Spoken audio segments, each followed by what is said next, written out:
Alors, il faut savoir que sur les marchés financiers, il existe trois types d'intervenants. Premièrement, les petits spéculateurs, c'est-à-dire nous, les traders indépendants. Deuxièmement, les grands spéculateurs, comme les banques ou les fonds d'investissement, qui eux investissent des sommes beaucoup plus importantes que nous et donc ont plus de chances de faire réellement bouger le marché. Troisièmement et pour finir, les grandes entreprises, aussi appelées les commerciales, qui eux impactent considérablement les marchés financiers. En gros, c'est leur échange qui font fonctionner une grande partie de l'offre et de la demande.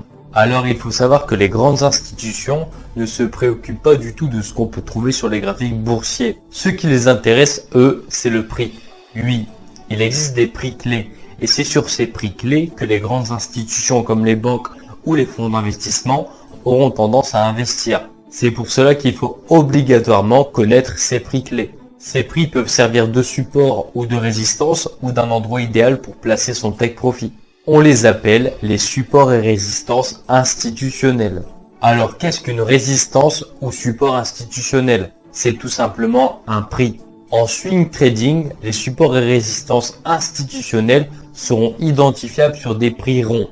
Par exemple, quand le marché arrive sur les 1.10 000, ce qui est un niveau très important à surveiller.